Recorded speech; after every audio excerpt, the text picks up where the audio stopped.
Sri Aurobindo, Savitri, the yoga of the king, the yoga of the soul she lives.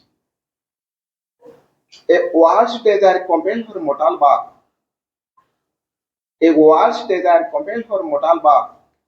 One in the front of the immemorial quest, protagonist of the mysterious play in which the unknown pursues himself through forms and limits the eternity by the hours, and the blind poet struggles to live and see, a thinker and toiler in the idyl's air, brought down to earth's dome need her radiant power. He was a spirit that stood from larger spheres into our province of ephemeral sight, a colonist from immortality, a pointing beam on earth's uncertain roads. His birth held up a symbol and a sign. His human self, like a translucent cloak, covered the all-wise who leads the unseen world. Affiliate to cosmic space and time, and paying here God's debt to earth and man, a greater sonship was his divine right. Although consenting to mortal ignorance, his knowledge, his knowledge shared the light ineffable, a strength of the original permanence, entangled in the moment and its flow.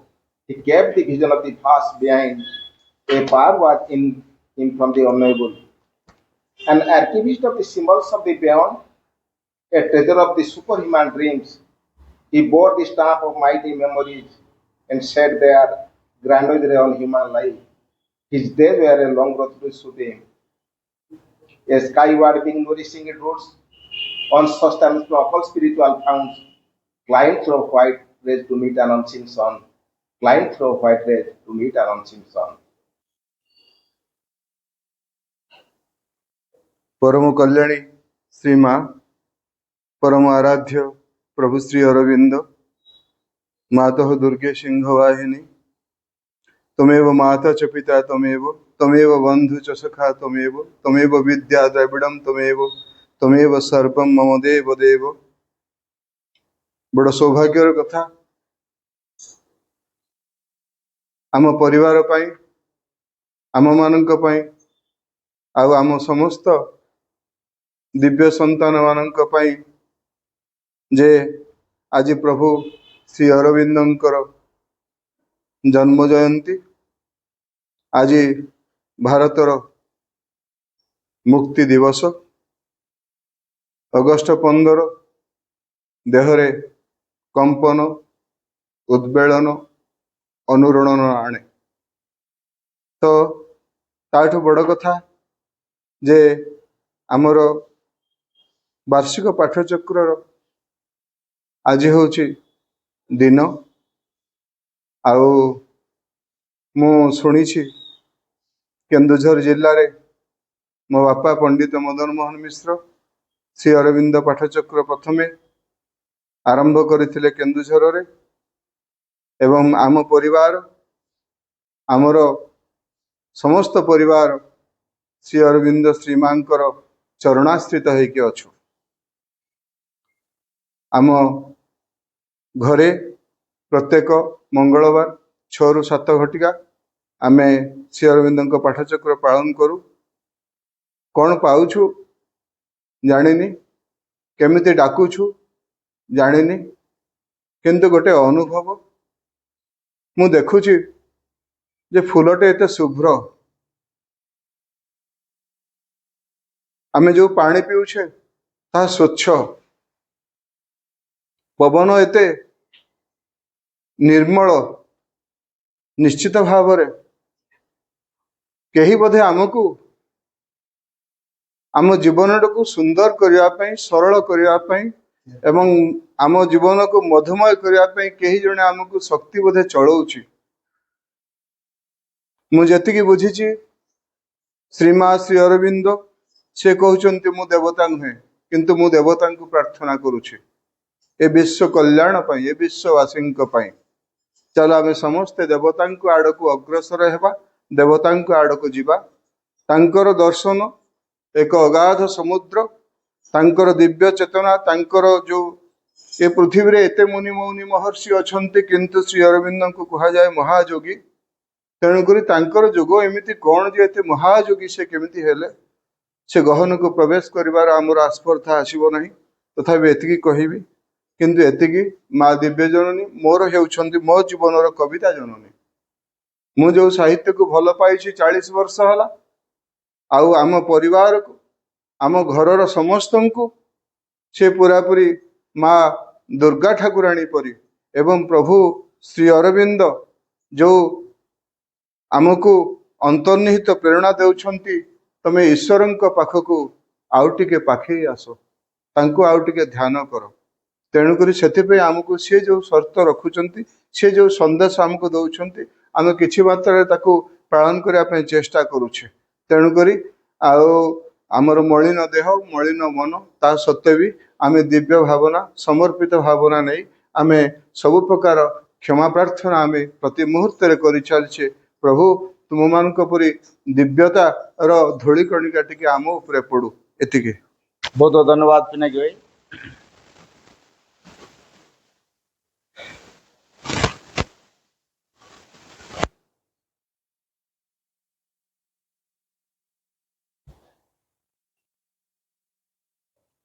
प्रणाम are the lotus feet of the divine mother. करुणामयी माँ परम प्रभु श्री अरविंद उपस्थित समस्त मातृ संतान आमे आज दिवस विषय समस्ते अवगत।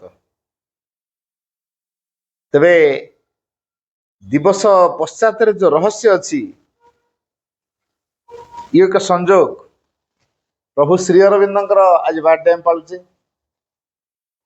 ता सहित जन्माष्टमी आज ता सहित भारत स्वाधीनता दिवस ये तीनोटी जाकर संजोग केमिति ये एभली दिवस प्राय आगु केबे आसी नथियो। प्राय जन्माष्टमी माने श्री अरविंद श्रीकृष्ण जो निबिड़ता मु डिटेल्स कहबी। श्री अरविंद को आम कौन बोली बुझीचु what Sri Aurobindo represents in the world's history is not a teaching not even a revelation.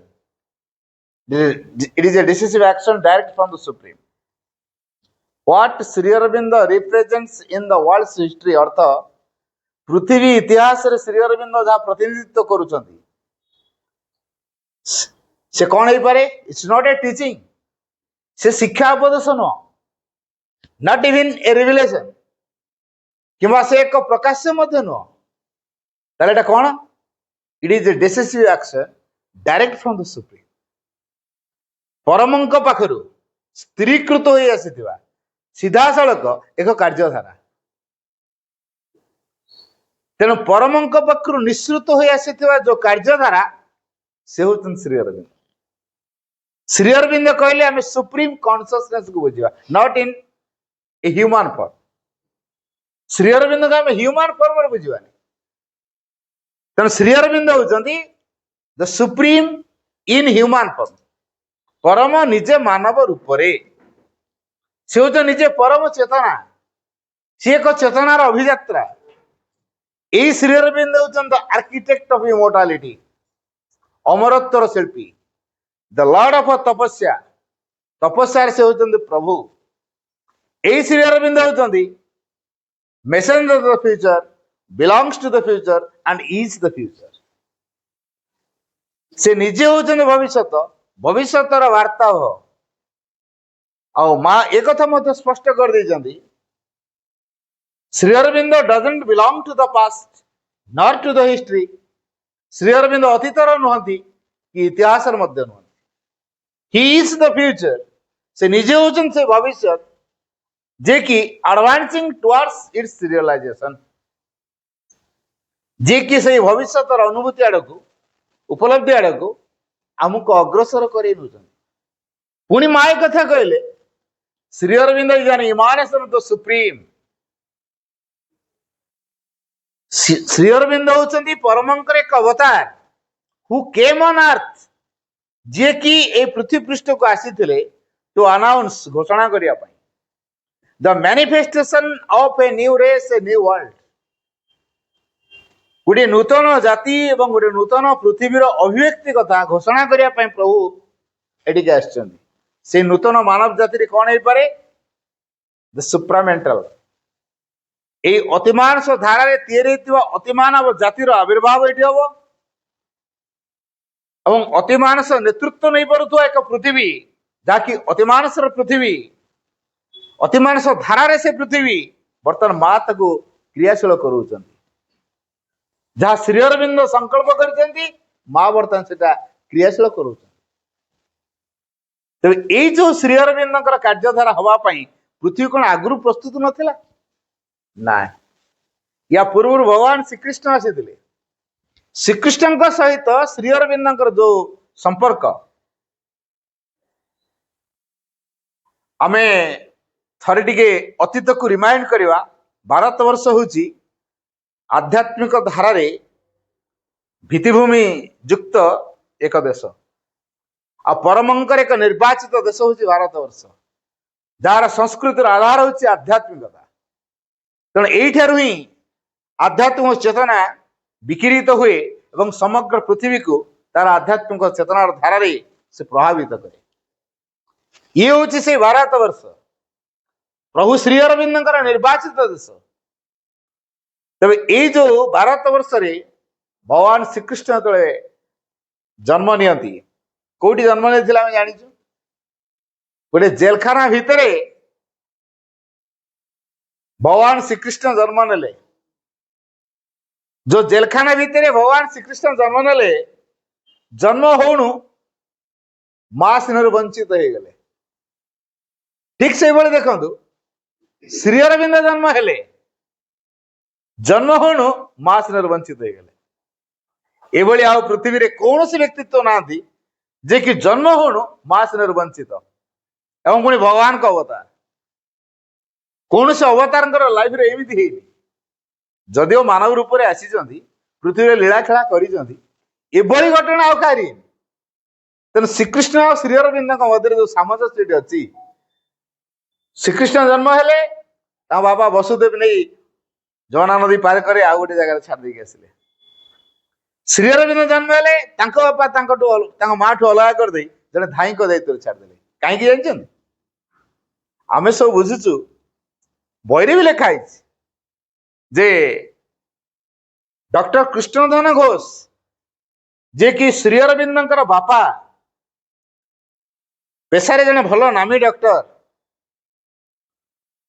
ସିଏ ବୁଝିଥିଲେ ତାଙ୍କ ମାଙ୍କର ଅର୍ଥାତ୍ ଶ୍ରୀ ଅରବିନ୍ଦଙ୍କର ମା ଯେ ସ୍ୱର୍ଣ୍ଣଲତା ଦେବୀ, ସେ ଟିକେ ଆବନର୍ମାଲ ଭଳି, ପାଗଳି ଭଳି, କେତେବେଳେ କଣ କରନ୍ତି କିଛି ଠିକ ଠିକଣା ନାହିଁ।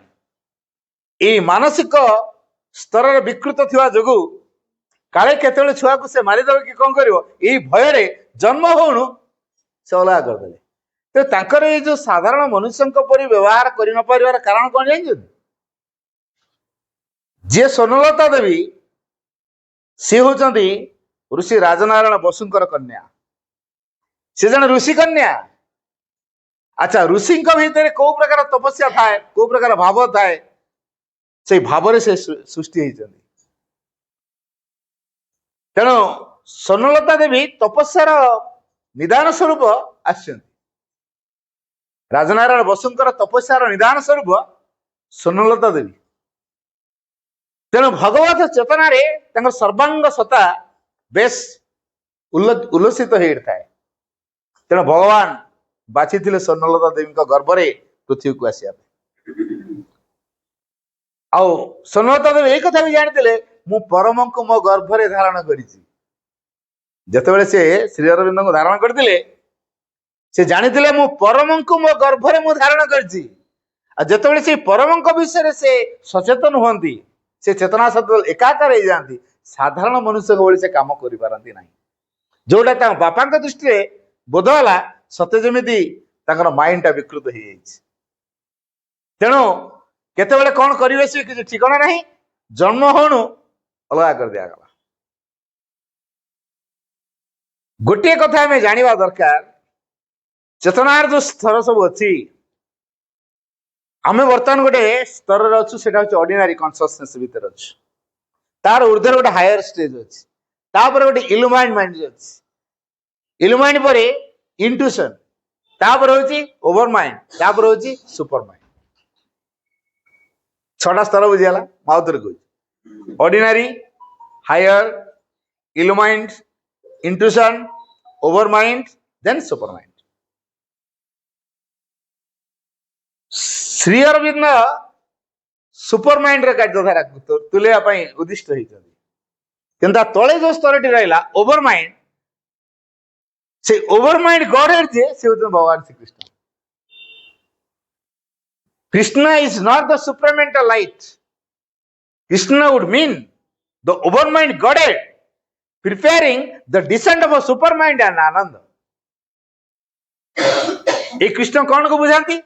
Krishna would mean the overmind Godhead, अधिमानस Ishwar, preparing the descent of a supermind and Ananda. जे कि आसीचंदी प्रिपेयर करिया भाई, कौन प्रिपेयर करिवे?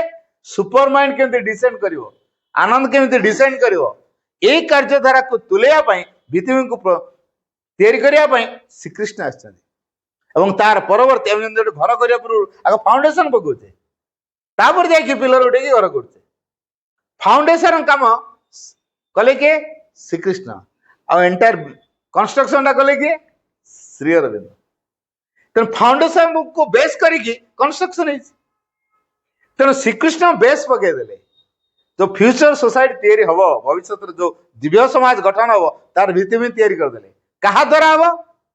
जो सुपरमाइंड डिसेंड करिवो, जो आनंद डिसेंड करिवो, ताको भित्तिभूमि करदेले। आमे समस्त श्रीकृष्ण को फोटो देखीचे।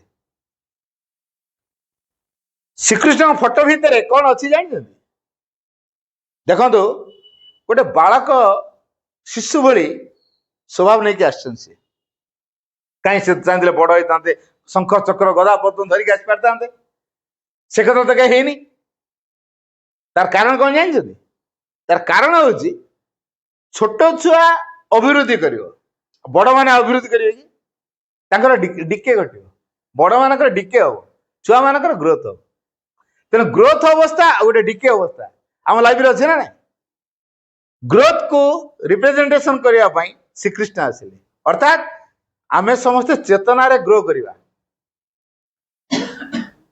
ए जो ग्रोथ टी घटिवो चेतना रे, सेतमे से शिशु ही के आछंती, छुआ माने बड़ी की बड़ हेबे।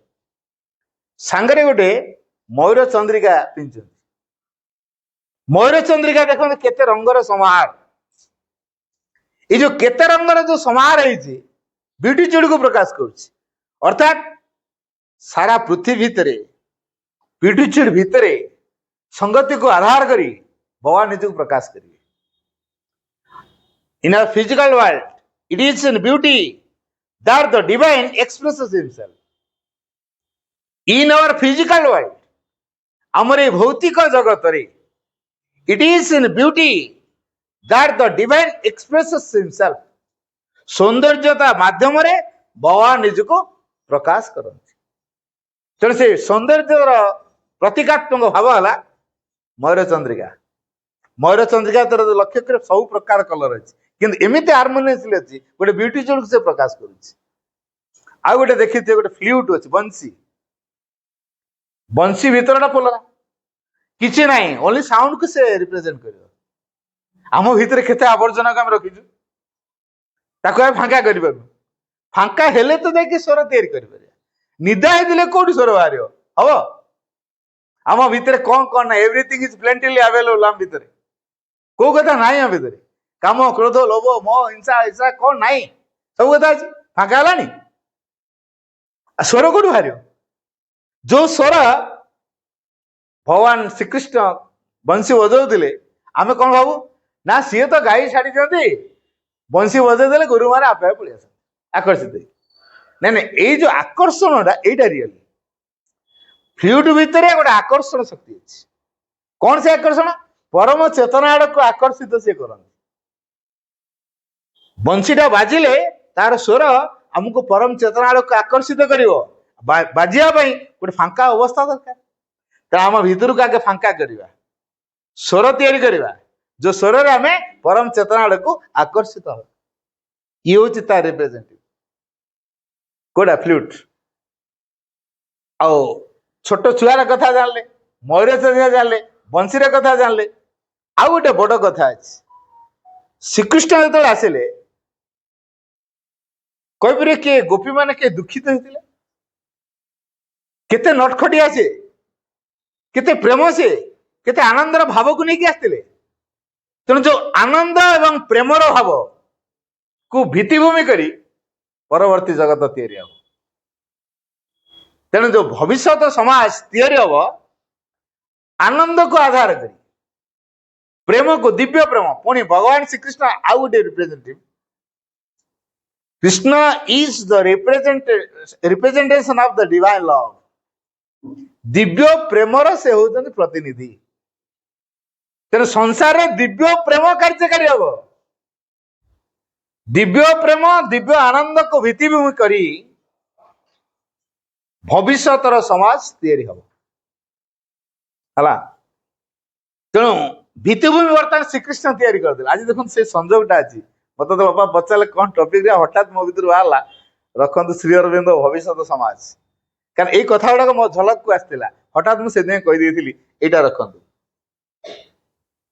ତେବେ ଏଇ ଯୋଉ ଭିତ୍ତିଭୂମି ହବ ଆନନ୍ଦ ଉପରେ ପ୍ରତିଷ୍ଠିତ ହେଇ, ପ୍ରେମ, ଦିବ୍ୟ ପ୍ରେମ ଉପରେ ପ୍ରତିଷ୍ଠିତ ହେଇ, ଏବଂ ଅଭିବୃଦ୍ଧିଶୀଳ, ସବୁବେଳେ ପ୍ରୋଗ୍ରେସିଭ, ସବୁବେଳେ ପ୍ରୋଗ୍ରେସିଭ। ପୁରାତନ କଥା ନାହିଁ। ଯୋଉଠି ପୁରାତନକୁ ଆମେ ଜବରଦସ୍ତ ଦିଆ ପ୍ରୋଗ୍ରେସ ହବ। ଯେତେବେଳେ ନ୍ୟୁନେସ୍ ଅଛି ସେଇଠି ପ୍ରୋଗ୍ରେସ ଅଛି। ଆଉ ଯଦି ପୁରୁଣାକୁ ଆମେ ରିପିଟ କରିଦବା ପ୍ରୋଗ୍ରେସ ହବ କି? ହବାର ଚାନ୍ସ ନାହିଁ। ତାହେଲେ ଏଥିରୁ କଣ ବୁଝା ପଡୁଛି? ପୁରୁଣା ଭାଙ୍ଗିବ ଆଉ ନୂଆ ସୃଷ୍ଟି ହବ। ବର୍ତ୍ତମାନ ଭଙ୍ଗାରୁଜା ପର୍ବ ଆରମ୍ଭ ହେଇଗଲାଣି। ଏଇ ଯୋଉ ଖଣ୍ଡ ପ୍ରଳୟ ସବୁ ଚାଲିଛି, ଇଏ ଭଙ୍ଗାରୁଜା ପର୍ବ ଆରମ୍ଭ ହେଇଯାଇଛି। ପୁରୁଣା ଭାଙ୍ଗିବ, ନୂଆ ତିଆରି ହବ। ଆଉ ଯୋଉମାନେ ଧ୍ୱଂସ ପାଉଛନ୍ତି ଭାବିବାନି ସେମାନେ ଅନଲକି ବୋଲି, ମୋଟେ ନୁହଁ। କାରଣ ସେମାନଙ୍କ ପାଳି ପଡିଯିବ ନୂଆ କରି ତିଆରି ହବା ପାଇଁ ହେଲା। ସେମାନେ ଭଗବାନଙ୍କର ଆଶ୍ରିତ ହେଇନଥିଲେ, ତେଣୁ ଭାଙ୍ଗିଗଲେ। ପୁଣି ତ ତିଆରି କରାହବ ଯେମିତି ଭଗବାନଙ୍କ ଚେତନାକୁ ନେଇକି ସେମାନେ ଆସିବେ। ତେଣୁ ଏଇ ଯୋଉ ଭଙ୍ଗାଗଢା ଭିତରେ, ଅର୍ଥାତ୍ ନୂତନତାକୁ ପରିପ୍ରକାଶ କରିବା ପାଇଁ ଭଙ୍ଗାଗଢାର ଆବଶ୍ୟକତା ଅଛି। ତେଣୁ ଏ ଖଣ୍ଡ ପ୍ରଳୟର ଆବଶ୍ୟକତା ଅଛି। କାରଣ ପୁରାତନ ପୃଥିବୀ ଏ ପ୍ରକାର ଭାବରେ ତିଆରି ହେଇକି ଥିଲା। ଆଉ ଏତେ ଅସତ୍ୟ ମିଥ୍ୟା ଭିତରେ ପୃଥିବୀ କବଳିତ ହେଇକି ରହିଥିଲା ଯେ ସେ ଶେଷରେ ପ୍ରାର୍ଥନା କଲା, ମୁଁ ଏଠୁ ଉଦ୍ଧାର ପାଇବାକୁ ଚାହୁଁଛି, ମତେ ଉଦ୍ଧାର କର। ତେଣୁ ଏ ପୃଥିବୀର ଆକୁତି ପ୍ରାର୍ଥନା ଏ ମାଙ୍କର ଏ ମରଣଶୀଳ ଶରୀରକୁ ଗ୍ରହଣ କରି ଆସିବାକୁ ବାଧ୍ୟ କରିଛି। ଏ ୱାର୍ଲଡ୍ସ ଡିଜାୟାର କମ୍ପେଲ୍ଡ ହର ମୋର୍ଟାଲ ବାର୍ଥ।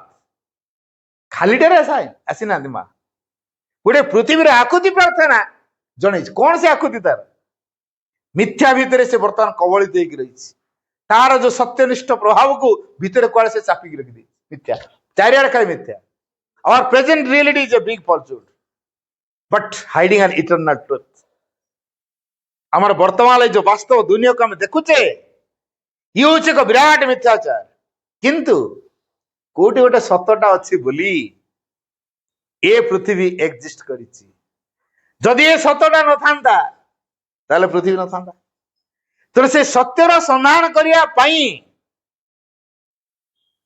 ସେ ସତ୍ୟର ଧାରାରେ ଜୀବନକୁ ଗଢିବା ପାଇଁ, ସତ୍ୟ ଉପରେ ପ୍ରତିଷ୍ଠିତ ହେବା ପାଇଁ, ସତ୍ୟର ସେବା କରିବା ପାଇଁ ସ୍ୱୟଂ ଡିଭାଇନ ମଦର ଏଠିକି ଆସିଛନ୍ତି। ମାଙ୍କୁ 1962 ମସିହାରେ ପଚରାଗଲା ଯେ ମା ଆପଣ ପଣ୍ଡିଚେରୀ କାହିଁକି ଆସିଲେ? ମା କହିଲେ ପଣ୍ଡିଚେରୀ କାହିଁକି ଆସିଲେ, ଇଣ୍ଡିଆକୁ କାହିଁକି ଆସିଲେ କହୁଛ? ସେ ଆଗରୁ କହିଥିଲେ India is my soul, India is the divinely chosen land, divinely chosen land, ଦିବ୍ୟ ଭାବରେ ବଛା ହେଇଥିବା ଗୋଟେ ଦେଶ Bharatvarsha. India is a protected land, Bharat ହେଉଛି ଏକ ସୁରକ୍ଷିତ ଦେଶ। ଯଦି କୌଣସି ଦେଶ ପୃଥିବୀରେ ସୁରକ୍ଷିତ ହୁଏ ଦ୍ୟାଟ୍ ଇଜ ଇଣ୍ଡିଆ। ଆଉ ଏ ଭାରତ ବର୍ଷ ପୃଥିବୀର ଭବିଷ୍ୟତକୁ ନିର୍ମାଣ କରିବ। The future structure of the world depends on India. ମା ଏଇ କଥା କହିଥିଲେ।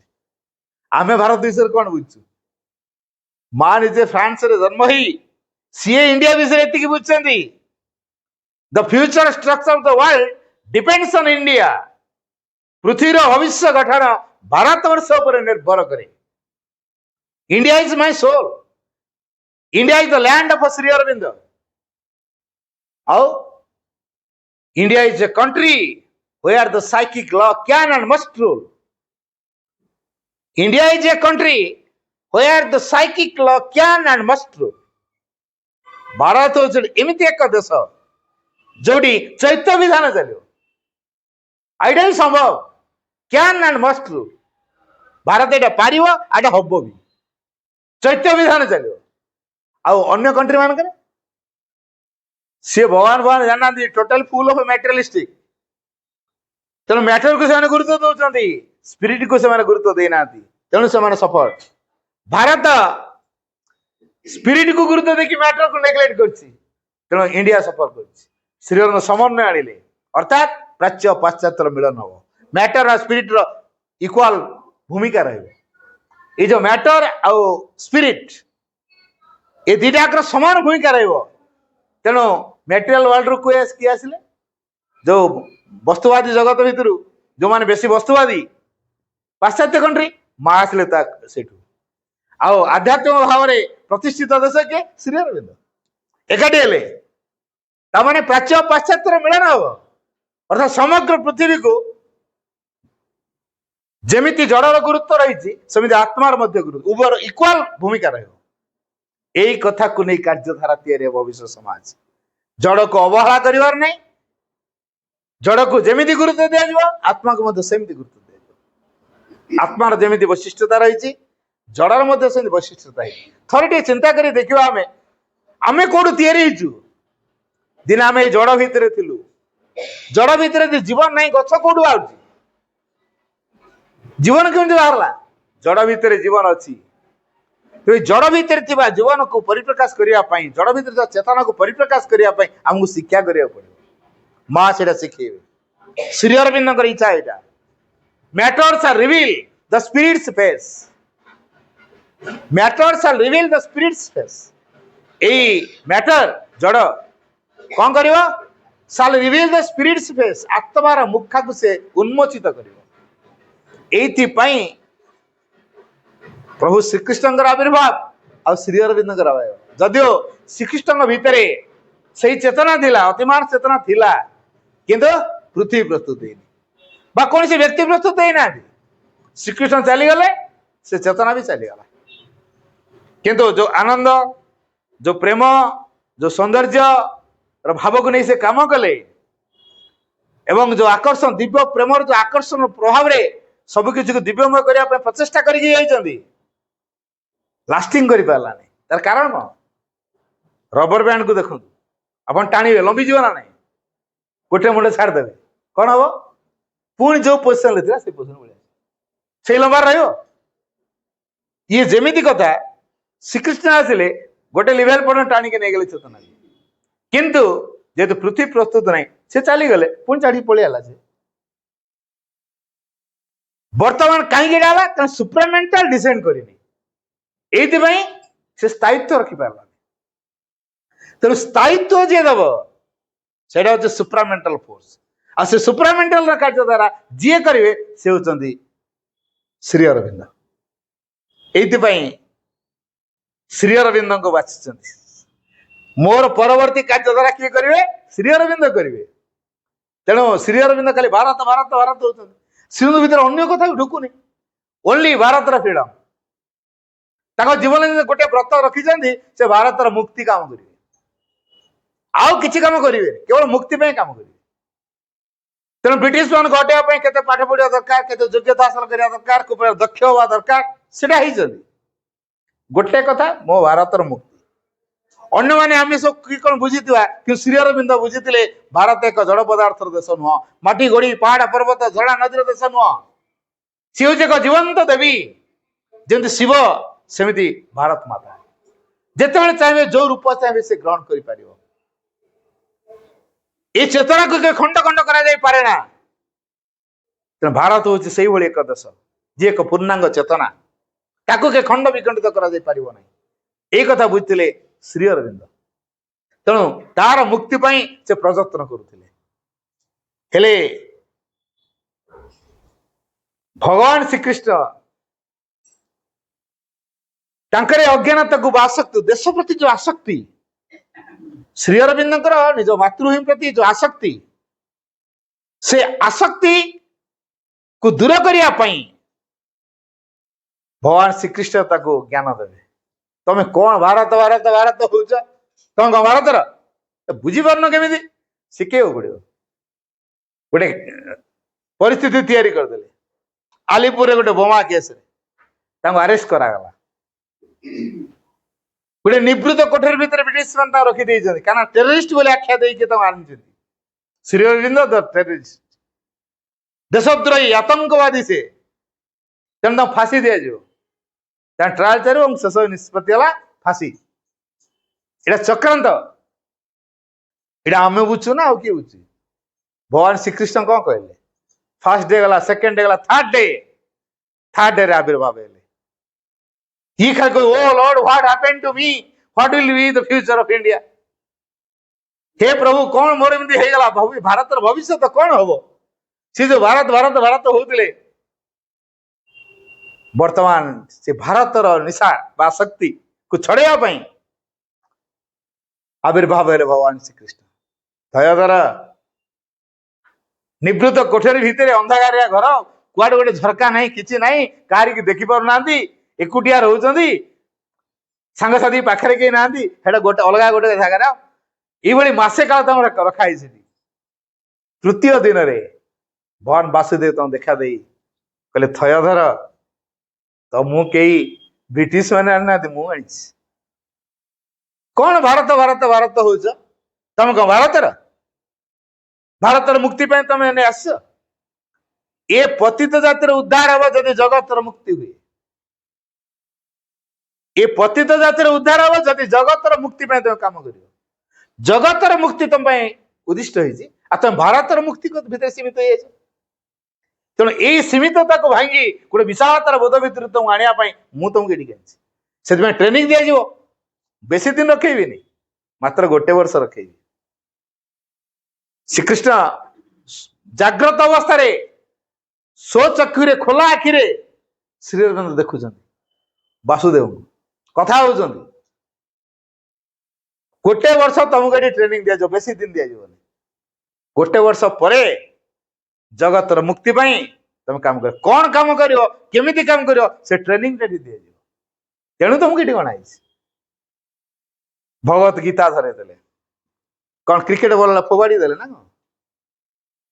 ମୁଁ ଆଣିଛି ଗୀତା, ନିଅ ଧର କହି ଫୋପାଡ଼ିଲେ? ହାତରେ ଦେଇଦିବେ ନା ନାଇଁ? ଆଚ୍ଛା, ଟଚ୍ ର ମିଳିଲା ନା ନାଇଁ? ଏଇ ଯୋଉ ଟଚ୍ ଭିତରେ ଆଉ ଗୋଟେ ସିକ୍ରେସି ଅଛି। ଭଗବାନ ଶ୍ରୀକୃଷ୍ଣଙ୍କର କନସିୟସନେସ୍ ଶ୍ରୀ ଅରବିନ୍ଦଙ୍କ ଭିତରୁ ପେନିଟ୍ରେଟ ହେଇଗଲା ଟଚ୍ ରେ ହେଲା। ଏଇ ଯୋଉ ଦିବ୍ୟ ସ୍ପର୍ଶରେ ଶ୍ରୀ ଅରବିନ୍ଦଙ୍କ ଭିତରକୁ ଭଗବାନ ଶ୍ରୀକୃଷ୍ଣଙ୍କର ଚେତନା ଅନୁପ୍ରବେଶ ହେଇଗଲା। ତେଣୁ ଯେତେବେଳେ ଶ୍ରୀକୃଷ୍ଣଙ୍କର ଚେତନା ଭିତରେ ଅନୁପ୍ରବେଶ ହେଇଛି, ସର୍ବାଙ୍ଗ ସତରେ କୃଷ୍ଣ ଚେତନା ବର୍ତ୍ତମାନ କାମ କରୁଛି, ତେଣୁ ତାଙ୍କୁ କଣ ଦେଖାଯିବ? ସବୁ କୃଷ୍ଣମୟ ଦେଖାଯିବ। ଇଭିନ୍ ତାଙ୍କୁ ବ୍ରିଟିଶ ମାନେ ନିର୍ଯାତନା ଦେବା ପାଇଁ ଉଠା ପାଇଖାନା ଦୁର୍ଗନ୍ଧ ହଉଥିବ ହେଲା, ସେ ଭାବନ୍ତି ପ୍ରଭୁ ମୋ ପାଇଁ କେଡେ ସୁଗନ୍ଧିର ବ୍ୟବସ୍ଥା କରିଛନ୍ତି। ପିମ୍ପୁଡି ମାନେ କାମୁଡି ଯାଉଥିବେ, ଭାରତ ମାତାର ମୋ ପ୍ରତି କି ଚୁମ୍ବନ। ପ୍ରବଳ ଖରା ଭିତରେ କମ୍ବଳ ଦେଇଥିବେ ଘୋଡେଇକି ଶୋଇବ ବୋଲି। ଶୋଇଲା ବେଳେ ଭାବନ୍ତି ମୁଁ ଯେମିତି ବାସୁଦେବଙ୍କ କୋଳରେ ଶୋଇଛି। ଗଛଟିଏ ଦେଖିଲେ ସତେ ମୋ ସାମ୍ନାରେ ବାସୁଦେବ ଛିଡା ହେଇଛନ୍ତି, ମତେ ଦେଖୁଛନ୍ତି। ଏଇ ଯୋଉ ବାସୁଦେବଙ୍କ ଚେତନା ଭିତରେ ସେ ବୁଡିକି ରହିଲେ, ବ୍ରିଟିଶ ମାନେ ବୁଝିଥିଲେ ଆମେ ତାକୁ ବହୁତ ନିର୍ଯାତନା ଦଉ, ଭାରି କଷ୍ଟରେ ରଖିଛୁ। ପାଖ ସେଲରେ 29 ଜଣ କଏଦୀ ଥିଲେ। ଗୋଟେ ଛୋଟିଆ ବାଟଟେ ଥିଲା ଏ ସେଲରୁ ସେ ସେଲକୁ ଦେଖିବା ପାଇଁ, ଛୋଟିଆ ବାଟଟେ। ସେ 29 ଜଣ କଏଦୀ ଜଣ ଜଣିକା ଡୁଙ୍କି ଦେଖନ୍ତି, ଏ ଲୋକଟା ଖାଉନେଇ ପିଉନେଇ, ଠିଆ ହେଇକି ରହୁଛି, ଶୋଉ ବି ନାହିଁ। ଖାଉନେଇ କି ପିଉନେଇ କି ଶୋଉନି, ପାଗଳଟେ। 29 ଜଣ କଏଦୀ ଶ୍ରୀ ଅରବିନ୍ଦଙ୍କୁ ପାଗଳ ବୋଲି କହିଲେ। ସେ କଣ ତାହେଲେ କରୁଛନ୍ତି? ସାଧନା, ଧ୍ୟାନ, କେବଳ ଭଗବାନଙ୍କୁ ଚିନ୍ତା କରୁଛନ୍ତି, ବାସୁଦେବଙ୍କ ସ୍ମରଣରେ ଅଛନ୍ତି, ଆଉ ତାଙ୍କ ମୁଣ୍ଡରେ କିଛି ହିଁ ଢୁକୁନି। ଆଉ ଏମିତି ବାସୁଦେବଙ୍କ ଚେତନା ଭିତରେ ସେ ବୁଡିକି ରହିଲେ। ତାଙ୍କର କାର୍ଯ୍ୟଧାରାକୁ ତ୍ୱରାନ୍ୱିତ କରିବା ପାଇଁ, ବାସୁଦେବଙ୍କର ନିର୍ଦ୍ଦେଶନାକୁ କାର୍ଯ୍ୟକାରୀ କରିବା ପାଇଁ ସ୍ୱାମୀ ବିବେକାନନ୍ଦଙ୍କର ସ୍ପିରିଟ ଆସିଗଲା। 2 ସପ୍ତାହ ଧରି ଶ୍ରୀଅରବିନ୍ଦଙ୍କୁ ଟ୍ରେନ କଲା। तमे गोटे नूतन चेतना ପାଇଁ प्रस्तुत हुआ केमिति प्रस्तुत हो से प्रेरणा दे चलला 2 सप्ताह स्वामी विवेकानंद स्पिरिट तापरे श्री अरविंद ता ना देले अतिमानस चेतना तेणु अतिमानस शब्दटा कौटू आसी आलिपुर जेल भितर श्री अरविंद मुहर बाहरी अतिमानस चेतना भगवान वासुदेव जेहेतु कहते भारतर दायित्व मु नहीं तमे भारत में आसक्त हवा दरकार नहीं तमे जगतर मुक्ति ପାଇଁ कार्य कर नूतन जगत तुम अपेक्षा कार्य कर तेणु ये जो भारतर मुक्तिर दायित्व जेहेतु भगवान वासुदेव नहीं काली माध्यम प्रेरणा दिया करेले प्रेरणा देले देशबंधु चित्तरंजन को रातिर स्वप्न रे तमे अरविंद घोष कर केस लड़िबो मां को स्वप्न होची तम पुओ चित्तबाबू को कह से अरविंद घोष केस लड़िबे स्त्री की स्वप्न होची तम स्वामी चित्तबाबू को कह अरविंद घोष केस लड़िबे सकाल सकाल मां आसी कही बाबा से अरविंद घोष किए रे तू ता केस लड़ू कहीं ना मत खाली स्वप्न स्त्री आसी कह से अरविंद घोष के तमें ता केस लड़ आश्चर्य मत भी तो स्वप्न ये ताले साधारण व्यक्ति नुह है जानीगले ये भगवान जहां स्वप्नादेश दौरान ये साधारण व्यक्तित्व नुह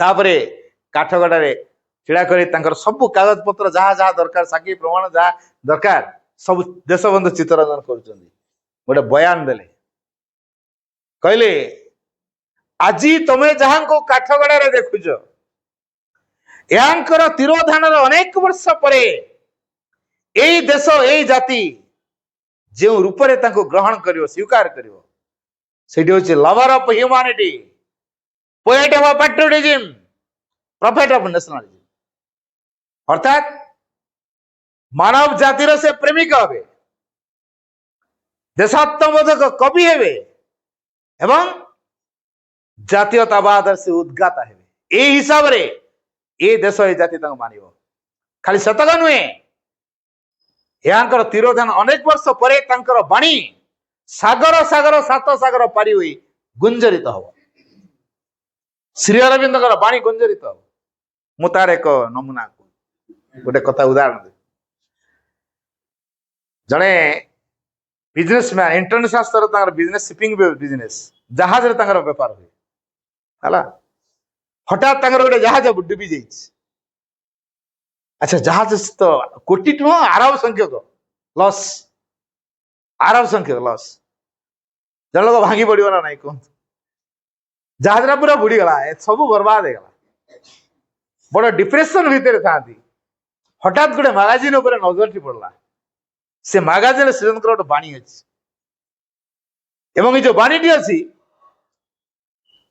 से बाणीटी पड़ला जो भांगी पड़ते हठात स्ट्रंग हो अरे ये बाणी तो बहुत बार मु खाली मिछुटार भांगी पड़ी विषादग्रस्त हो बाणी कहार कौन लिखाई श्री अरविंद बोली किए से श्री अरविंद जहाँ बाणी एतिक शक्ति मत मो डिप्रेशन को दूर कर से व्यक्ति केमी सानिध्य आसिले तो मत बहुत कथा हो खोजिले ये कौटू आसला मैगजीन किए मगेची ये श्री अरविंद किए गाँड ताड़ कर आरंभ हो गला जानले से पंडिचेरी अच्छा भारत वर्ष आसिले सानिध्य में कौन प्रकार आसबि कारण तार गोटे बाणी मत स्ट्रंग कर से व्यक्ति साधारण न जहाज आसिले आसिक पंडिचेरी पचारि पचारि पहुंची गले श्री अरविंद सब एकांत बासरे था कहार सहजे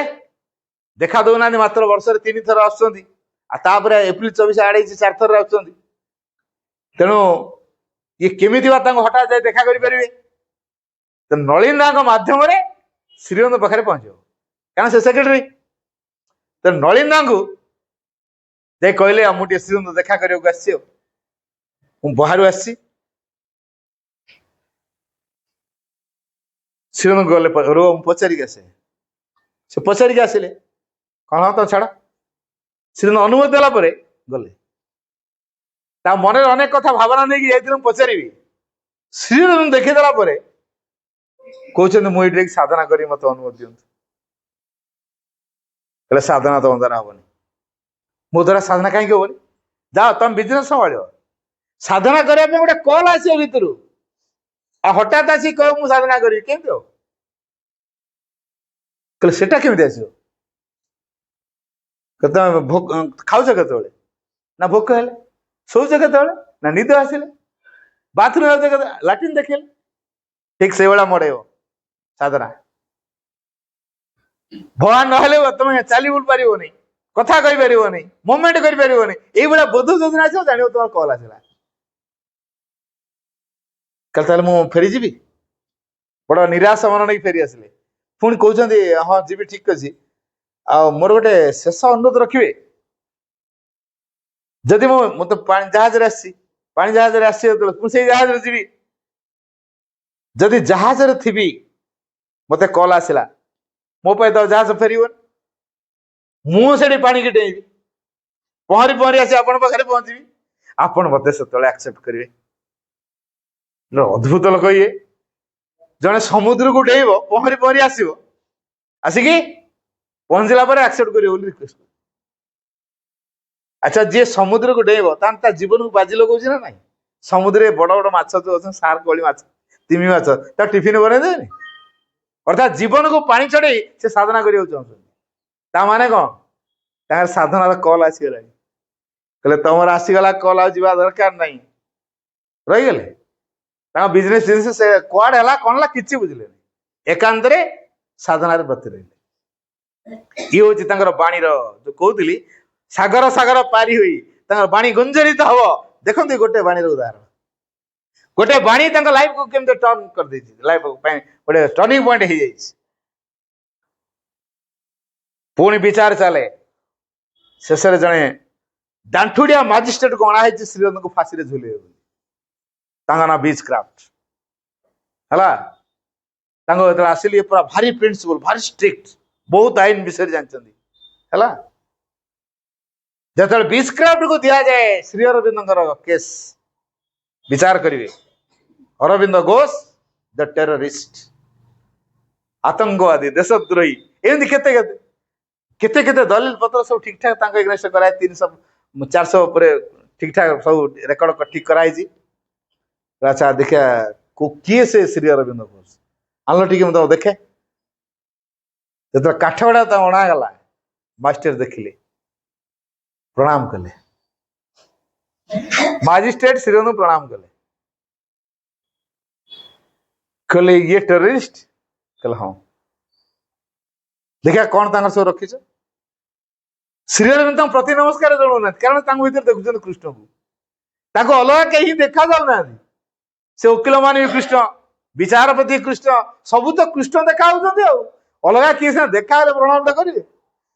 ତାଙ୍କୁ ଖାଲି କୃଷ୍ଣ ହିଁ ଦେଖାଯାଉଛି, ଆଉ କିଛି ଦେଖା ହିଁ ଯାଉନାହାନ୍ତି। ତେଣୁ ଇଏ ଯେତେବେଳେ ପ୍ରଣାମ କରୁଛନ୍ତି, ସେ କହିଲେ ଭଗବାନ ମତେ ପ୍ରଣାମ କଲା ଭଳିଆ ହଉଛି। କୃଷ୍ଣଙ୍କୁ ଦେଖୁଛନ୍ତି ତାଙ୍କ ଭିତରେ। କହିଲେ ଦେଖିଆ ତାଙ୍କ କାଗଜ ପତ୍ର ସବୁ, ଆଉ ଯୋଉମାନଙ୍କ ସେ ସାକ୍ଷୀ ମାନେ କୁଆଡେ ଗଲେ? ନା କେହି ନାହାନ୍ତି। ସାଙ୍ଗେ ସାଙ୍ଗେ କେସକୁ ଡିସମିସ୍ କଲେ। ତାର କାରଣ କଣ ଜାଣିଛନ୍ତି? ସାଙ୍ଗ ହେଇକି ପାଠ ପଢୁଥିଲେ ବିଲାତରେ, ତାଙ୍କ କ୍ଲାସମେଟ, ସାଙ୍ଗ ହେଇକି ଆଇସିଏସ୍ ପରୀକ୍ଷା ଦେଇଥିଲେ ହେଲା। ଆଉ ଶ୍ରୀ ଅରବିନ୍ଦ କେତେ ମେଧା ସେ ଜାଣିଥିଲେ। ଶ୍ରୀ ଅରବିନ୍ଦ ଡିବେଟ କ୍ଲାସରେ କେମିତି ବ୍ରିଟିଶ ମାନଙ୍କ ମୁହଁକୁ ଥାବଡା ମାରିଲା ଭଳିଆ କାମ କରନ୍ତି, କଥା କହନ୍ତି, ସେ ସେଟା ଶୁଣିଛନ୍ତି। ଡିବେଟରେ ଆୱାର୍ଡ, ଯେକୌଣସି କମ୍ପିଟିସନ ଆୱାର୍ଡ କେମିତି ପାଆନ୍ତି, କିନ୍ତୁ ଲାଜ କଳା କୋର୍ଟର ବଟନ ଦେଇ ଜାଣନ୍ତିନି। ଏଇଭଳିଆ ପିଲା ଟେରରିଷ୍ଟ ହବ? ଏହା ଗୋଟେ ଚକ୍ରାନ୍ତ ଚଲେଇଛନ୍ତି। କାହିଁକିନା ସେ ଶ୍ରୀ ଅରବିନ୍ଦଙ୍କୁ ଅତି ନିକଟରୁ ଏବଂ ଅନ୍ତରଙ୍ଗ ଭାବରେ ଦେଖିଛନ୍ତି। ତେଣୁ ଏଇଟା ଗୋଟେ ଷଡଯନ୍ତ୍ର ହେଇଛି ବୋଲି ସ୍ପଷ୍ଟ ପ୍ରମାଣ ପାଇଗଲେ, ଡିସମିସ୍ କରିଦେଲେ। Case is dismissed. ତେଣୁ ଡିସମିସ୍ କରିବା ପଶ୍ଚାତରେ ଭଗବାନ ଶ୍ରୀକୃଷ୍ଣଙ୍କର ହାତ ଅଛି। କାରଣ ସେ ଟାର୍ଗେଟ ଦେଇଥିଲେ ମୁଁ ଗୋଟେ ବର୍ଷ ମାତ୍ର ରଖେଇବି। 1908 ମେ 5 ରୁ 1909 ମେ 5 ପର୍ଯ୍ୟନ୍ତ ତାଙ୍କୁ ଜେଲ ଭିତରେ ରଖାଯାଇଛି। ତାପରେ ତାଙ୍କ କାମ ସରିଗଲା। ଯୋଉ ସନାତନ ଧର୍ମର କଥା, ଗୀତାର ଯୋଉ ଯୋଗ ତାକୁ ସେ କରିବେ, ଯୋଉ ଟାସ୍କ ଦିଏ ଫ୍ୟୁଚର ସୋସାଇଟି ତିଆରି ହବା ପାଇଁ, ଭବିଷ୍ୟତର ଯୋଉ ଦିବ୍ୟ ସମାଜ ଗଠନ ପାଇଁ, ଅତିମାନସ ଚେତନାରେ କାର୍ଯ୍ୟଧାରାକୁ ତ୍ୱରାନ୍ୱିତ କରିବା ପାଇଁ ଭବିଷ୍ୟତ ସମାଜ ତିଆରି ହବ ସେଥିପାଇଁ ଟାସ୍କ ଦିଆହେଇଛି। ତେଣୁ ଆଗ ପ୍ରିପେୟାର ହୁଅ, ଗୋଟେ ଶକ୍ତି ତମ ଭିତରୁ ଡିସେଣ୍ଡ କରିବ। ଜେଲରେ ଦେଇ ଦିଆଗଲା ଟାସ୍କ, ସେ ପ୍ରିପେୟାର ହେଲେ। 1926 ପର୍ଯ୍ୟନ୍ତ ଠିକିଗଲା ସେ ପ୍ରିପାରେସନ। 26 ବେଳକୁ ନଭେମ୍ବର 24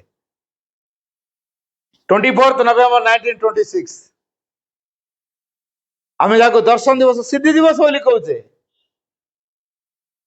ସେଟା କଣ ବୁଝାଏ? Descent of a Krishna into the physical. Descent of a Krishna into the physical. ଶ୍ରୀକୃଷ୍ଣଙ୍କର ଯୋଉ ଚେତନା ଭୌତିକ ସ୍ତରକୁ ପୁରା ଅବତରଣ କଲା। ଆଗରୁ ଚେତନା ସ୍ତରରେ ଥିଲା, ବର୍ତ୍ତମାନ ଭୌତିକ ସ୍ତରକୁ, ଶରୀର ସ୍ତରରେ ପୁରା।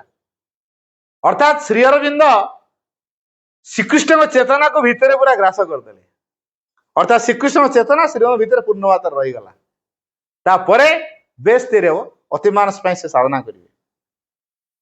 ସେଇଠି କୁହାଯାଇଛି 24 November 1926 the descent of Krishna into the physical.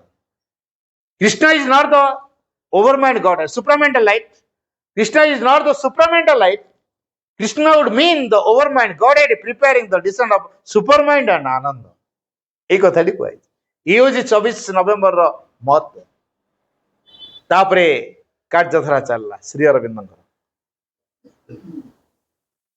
ଏକାନ୍ତରେ ଗୋଟିଏ ଘରେ ରହି ଅତିମାନସ ପାଇଁ ନିଜକୁ ପ୍ରସ୍ତୁତ କରଣ ଭିତ୍ତିଭୂମି ବର୍ତ୍ତମାନ ତିଆରି ହେଇଛି।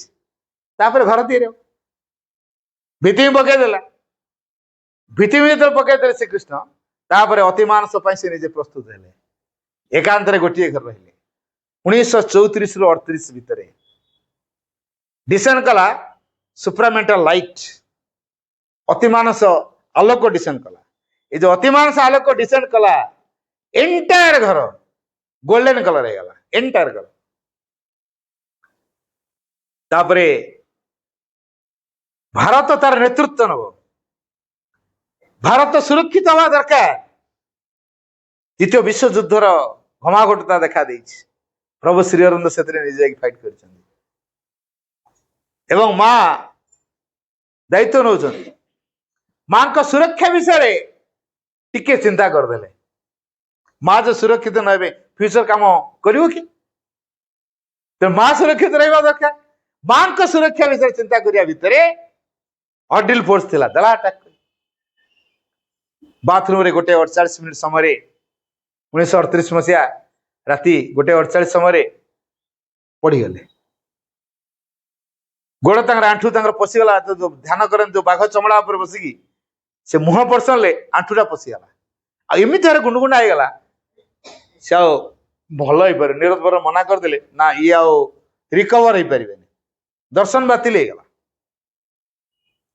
ଗୋଟେ ମିନିଟ ପାଇଁ ବୀରଶକ୍ତି କେମିତି ଜଗିଥିଲା, ସେ ତ ଆଟାକ କରିଦେଲା। ମା କହିଥିଲେ, ମାଙ୍କର ଆଗମନଟା ଏ ଅଡିଲ ଫୋର୍ସେସ ଉପରେ victory. The anniversary of my return to Pondicherry is the tangible sign of a sure victory over the adverse forces. এই କଥା କହିଥିଲେ। 1920 ଏପ୍ରିଲ 24 ମା ଯୋଉ ଆସିଲେ, ମାଙ୍କର ଏଇ ଯୋଉ ଆଗମନୀ ଭାରତବର୍ଷ ପୁଣି ଥରେ ଆସିଲେ, ଏଇଟା ଶେଷ ଆଗମନୀ। ମା ସେଇଟା କହିଛନ୍ତି, the anniversary of my return to Pondicherry, ମୋର ଭାରତବର୍ଷକୁ ପ୍ରତ୍ୟାବର୍ତ୍ତନ କରିବାର ବାର୍ଷିକୀରେ ଏହି ସୂଚନା ମିଳେ।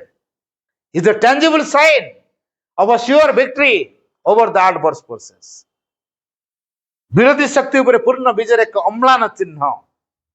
ଅର୍ଥାତ୍ ये समय आसी पहुंचीगला, ଏବେ ବିରୋଧୀ ଶକ୍ତି ଉପରେ ପୂର୍ଣ୍ଣ ବିଜୟ ଅଣାଯିବ। ଏ ହିଟଲର କି ବିରୋଧୀ ଶକ୍ତି? ଜର୍ମାନ ହିଟଲର ପୁରା ଦୁରାଚାରୀ ଥିଲା ନା।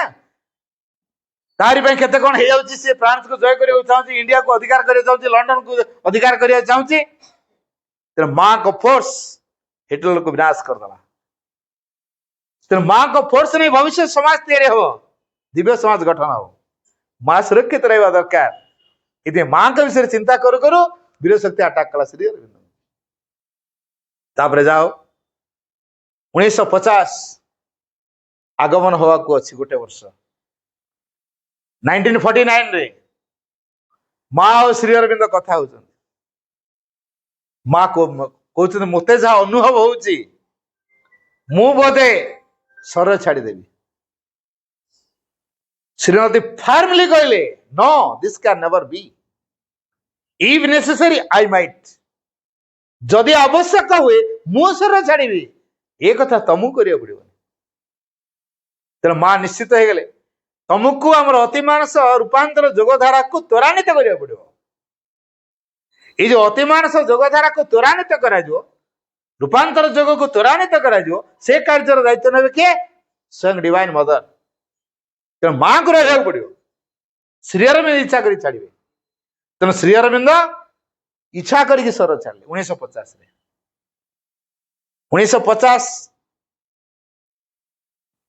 डिसेम्बर 5 तारिख अतिमानस श्री अरविंद सूक्ष्म वैद्य स्वर को डिजाइन कला स्वर ज्योति 90 रु 111 घंटा पर्यंत जाजुले माँ नहीं रहा माँ से शक्ति को रिसीव कले तापरे माँ का निर्देश श्री समाधिस्थ करागला 111 घंटा पर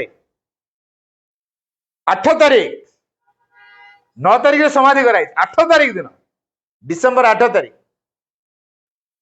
माँ श्री अरविंद कहते सूक्ष्म आम स्थूल देखुचे सूक्ष्म तार कारबार सूक्ष्म कथा होती आपण आउ थे से स्वर को फेरी आसतु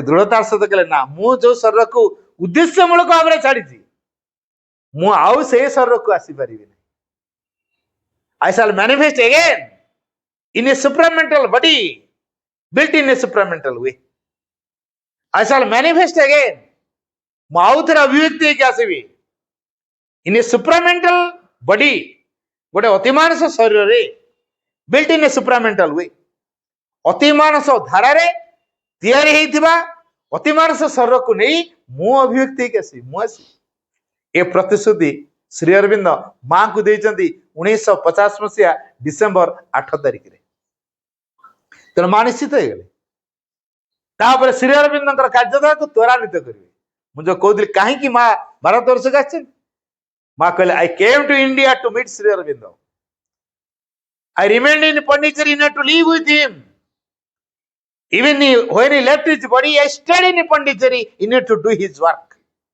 मो भारत वर्ष को आसी श्री अरविंद को साक्षात करने अब Pondicherry रही सहित बास करी बोली एपरिक से स्वर छाड़ा पर भी मु Pondicherry रही कार्य को संपन्न करने केमी भाव में by serving the truth, enlightening mankind, hustling the rule of the divine love upon earth. ये जो दिव्य प्रेम को त्वरान्वित करिया परम चेतना से तो जोड़िया दिव्य प्रेम धारा रे से काम मां करी मानव जाति को ज्ञानदीप्त कर एनलाइटनिंग मैनकाइंड मानव जाति को ज्ञानदीप्त करेबा एथि पे मां आछन आओ सर्विंग द ट्रुथ सत्यर सेवा करिया पई मां आछन तेणु माँ का आगमन कहीं बुझे प्रभुंर कार्य को सी करेंगे मानव जाति को ज्ञानदीप्त करेंगे दिव्य प्रेम को प्रसारित कर परम चेतनार अभिमुखे त्वरान्वित करेंगे ये हूँ माँ कार्यधारा बर्तमान से ही कार्य भविष्य में हम पुरातन किसी रही माँ दृढ़तार सहित कहले living the past far behind us let us run towards a luminous future अतीत को बहुत दूर फिंगी दे आसाम एक उज्जवल भविष्य अभिमुखे धावमान हवा आम सब पिला प्रयास शिखे दौचु make up the hero warriors we aspire to become may we fight successfully the great battle of the future that is to burn again the past that seeks to endure so that the new things may manifest and we may be ready to receive them पिला शिखौ तार भावार्थ को केते जीवन रे बंचिलेनी सेटा के चिंता करछे अतीत आहरी बंची रहबा को चाहूची ता विरुद्ध रे असन्न भवितव्यर महायुद्ध रे हम मान जपर सफलता हासिल करि पारू जद्वारा नूतन वस्तु गुडी को प्रकाशित हे पारे एवं से सब को ग्रहण करिया निमित्त हम मान प्रस्तुत हे पारू एई कथाटी को हम केते अनुभव कलेनी तेणु भारत समग्र पृथ्वीर नेतृत्व नब अतीत भांगिव भविष्य उज्जवलमय हम तेणु भविष्य समाज मनुष्यकृत नियम द्वारा तैयारी हम ना future will be governed by the divine consciousness भविष्य दिव्य चेतना द्वारा परिचालित हम तेणु भविष्य निमित्त बंचिया कहले कौन करिया पड़िबो it is by cultivating intuition that one prepares to live in the future. It is by cultivating intuition. ସମ୍ବୋଧି ଉପରେ ଅନୁଶୀଳନ କରିବା ଦ୍ୱାରା ଜଣେ ଭବିଷ୍ୟତ ନିମିତ୍ତ ବଞ୍ଚିବା ପାଇଁ ପ୍ରସ୍ତୁତ ହେଇପାରେ। It is by cultivating intuition that one prepares to live in the future. ଜଣେ ଭବିଷ୍ୟତ ନିମିତ୍ତ ବଞ୍ଚିବା ପାଇଁ ପ୍ରସ୍ତୁତ ହେଇପାରେ। ତେଣୁ ଭବିଷ୍ୟତ ଇଣ୍ଟୁସନକୁ ନେଇ କାମ। ଆମେ ତ ବର୍ତ୍ତମାନ ମାଇଣ୍ଡରେ ଅଛୁ। ମୁଁ ଷ୍ଟେପ୍ କଥା କହୁଥିଲି, mind, ordinary mind, higher mind, illuminate mind, ତାପରେ ଇଣ୍ଟୁସନ, ତାପରେ ଓଭର ମାଇଣ୍ଡ, ସୁପର ମାଇଣ୍ଡ। ତାର ଇଣ୍ଟୁସନ କାହିଁ କେତେ ଦୂରରେ ଅଛି ଅନୁମାନ କରନ୍ତୁ। ଆମେ ବର୍ତ୍ତମାନ ଅଛୁ ଅର୍ଡିନାରୀ, ତାପରେ ଉଠି ଆଉ ଗୋଟେ ଷ୍ଟେପ୍ ହାୟର ମାଇଣ୍ଡକୁ, ପୁଣି ତାପରେ ଆଉ ଗୋଟେ ଷ୍ଟେପ୍ ଇଲୁମିନେଟ୍ ମାଇଣ୍ଡକୁ, ତାପରେ ଆଉ ଗୋଟେ ଷ୍ଟେପ୍, ସେଇଟା ହଉଛି ଇଣ୍ଟୁସନ। ଇଣ୍ଟୁସନ ଫ୍ୟୁଚର ପାଇଁ ତିଆରି ହବ। ଆଉ ବର୍ତ୍ତମାନ ଅର୍ଡିନାରୀ, ଇଲୁମିନେଟ୍, ହାୟର, ୟା ଭିତରେ ବି କାମ ନୁହଁ। ଫ୍ୟୁଚର ହଉଛି ଇଣ୍ଟୁସନ ଭିତରୁ। ଫ୍ୟୁଚର ଯେହେତୁ ଇଣ୍ଟୁସନ ଭିତରୁ ହବ, ସେ ଇଣ୍ଟୁସନ କୋଉଠି ଅଛି? ସାଇକିକ ର ପ୍ରଭାବ ଦ୍ୱାରା ଚାଲିଲେ ଇଣ୍ଟୁସନ ଜାଗ୍ରତ ହବ। ସେଇଥିପାଇଁ କୁହାହେଲା India is a country where the psychic law can and must rule. ଭାରତ ବର୍ଷରେ ଆମେ ଜନ୍ମ ନେଇଛୁ, ଆମ ପରମ ସୌଭାଗ୍ୟ, କାରଣ ଏଠି ସାଇକିକ ଲ ଚାଲିବ। ଆଉ ସାଇକିକ ଲ ଚାଲିଲେ ଅଟୋମେଟିକ ଫ୍ୟୁଚର ପାଇଁ ତିଆରି ହବ। ମା ସେଇ କାମ କରୁଛନ୍ତି। ଶ୍ରୀ ଅରବିନ୍ଦ କହିଲେ ଏଇ ଅପରିପୂର୍ଣ୍ଣ ମାନବ ମାନ ନେଇ କେବେ ଦିବ୍ୟ ସମାଜ ଯୋଉ ଭବିଷ୍ୟତରେ ପରିପୂର୍ଣ୍ଣ ସମାଜ ତିଆରି ହବ ସମ୍ଭବ ନୁହେଁ। A perfect human society cannot be created by men or composed of men who are themselves imperfect. जो मनुष्य मान निजे अपरिपूर्ण, से अपरिपूर्ण मानव मान को नहीं केबे एक परिपूर्ण मानव समाज गठन करा जाई परिबनी। तार कोन करिया पड़ियो मानव जाति को? ये मानव जाति रा काम हला भास्ट सरेंडर, विपुल समर्पण आवश्यक अछि। Until mankind gives all it has to God, जे पर्यंत मनुष्य पाखरे जहा जा अछि से सब को से भगवान को न देछि। Until mankind gives all it has to God, ता निजरा जहा अछि जे पर्यंत से भगवान को न देछि, never shall there be a perfect society. केबे भी एक परिपूर्ण समाज तैयारी होनी। मां भारत वर्ष के आसिले पंडितजी को आसिले ता कार्यधारा तीनटा दृष्टांत खाली मु कहिबी। गोटेला श्रीरंग आश्रम पंडितजी, आउटला अरविल, आउटला सोसाइटी। अनेक लोक आश्रम रहिले कॉन्सेंट्रेट कले, काम कले। अरविल जो सेठी कौन तेराला ह्यूमन यूनिट रिप्रेजेंटेशन। केही कहि पर एटा मो देश बोली सब किसी को छाड़ी के आने समर्पण कर दी। केते केते धनी लोक व्यक्ति माने, साइंटिस्ट माने, डॉक्टर्स माने, इंजीनियर्स माने प्रचुर प्रचुर टंका आनी के अरविल दे दी। अरविल नहीं के रही संपत्ति भगवान कर, बंचु भगवान पाई, काम करू भगवान, सब दे दी। कम्युनिटी लाइफ लीड करछन। आमे रिटायर होला परे आम पैसा बैंक रे रहउची, पेंशन हमको मास मास मिलुची। आमे के चिंता करछु जे आमे आश्रम को दवा, आश्रम लाइफ लॉन्ग रहबा, जते दिन रहबा हम पाई घर हो, बस हमर लाइफ रिस्क आश्रम न हो। केबे आमे एक कथा चिंता करी कि कम्युनिटी लाइफ पाई व्यवस्था कलेनी करन, खाली पार्सल करछु। एटा के हेइनी। आ फ्यूचर सोसाइटी केमिति हो, कम्युनिटी लाइफ केमिति लीड करबा, कम्युनिटी लाइफ लीड करिया पड़ो। ता रिप्रेजेंटेशन होला अरविल, अरविल उतार प्रतीक। खाली सेतिक नुह, समग्र विश्व को से नियंत्रण करिवो। युद्धर विभीषिका जो देखा दी ता कंट्रोल करिवो अरविल। आउ केतक आसुचंदी पंडितजी को अरविल रही की काम कले बाहर, आउ केतक आसी पालेने बाहर रही गेले। तांको पाखरे के मां काम मां को बाणी के पहुंचाओ। सोसाइटी से काम कला, कौन कला? सोसाइटी तार रिसर्च यूनिट रे मां से बाणी को नहीं पहुंचे देला। देखो कार्यधारा केमिति फ्यूचर पाई कार्यधारा केमिति तीनटा गई। आ जो मन रहिले एठी आश्रम रे, आश्रम डिपार्टमेंट विंग सब कर दिया गला, से कंसंट्रेट कले कर्म रे साधना हला तांकर। आ जो मन बाहर थिले से मन आसी अरविल रहिले, जो मन आसी पार नांदी तांकर बाणी पहुंचेला सोसाइटी। को प्रकार कार्यधारा चलछि, ई होछि फ्यूचर पाई कार्यधारा।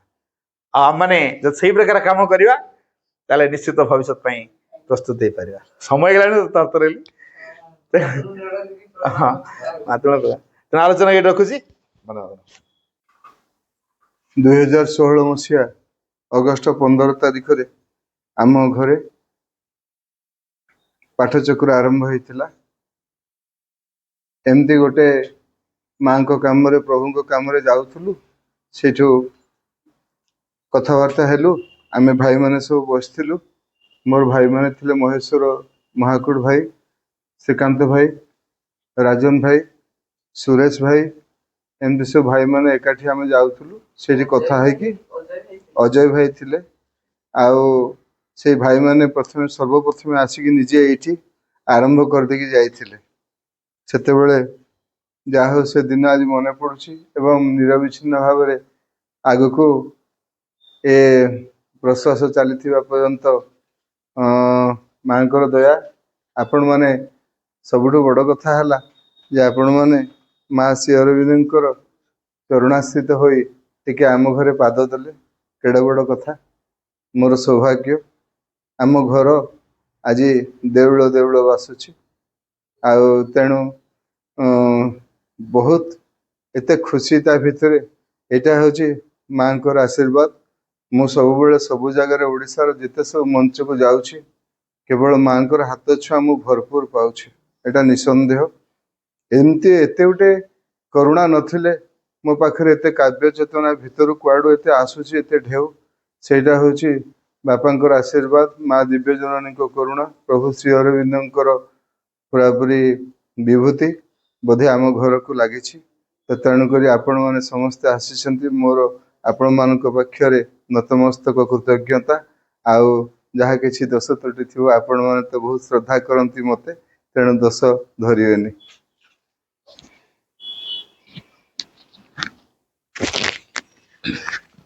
बहुत बहुत धन्यवाद पिनाकी भाई। वर्तमान मैं आसन मेसेज पढ़ी to find no end possess the divine existence, consciousness and nature, and to live in it. For the divine is our true aim and the one perfection to which we must aspire. परम भागवत अस्तित्व चेतना एवं प्रकृति को आविष्कार करिबा जानिबा अधिकार करिबा एवं तन्मध्य भगवान का सकाशे बास करिबा ही आमर यथार्थ लक्ष्य एवं एकमात्र पूर्णता जहाँ सकाशे आम मैंने अभिप्सा करने आवश्यक। श्री अरविंद। बर्तमान आम माँ का म्यूजिक सहित टे नीरव रहा कार्यक्रम को माँ का निकट में निवेदन कर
O Supreme Lord, eternal truth, let us obey thee alone and live according to truth. Paramocha Prabhu Satya Nitya Tvam Eva Kevalam Anuvarta Mahai Satyam Anujvama Kevalam. हे परम प्रभु चिरंतन सत्य आमे केवल तुमरी आज्ञा हुई उठू और सत्यर विधान को आश्रय करी जीवन धारण करू। ओं आनंदमयी चैतन्यमयी सत्यमयी परमे ओं शांति शांति शांति।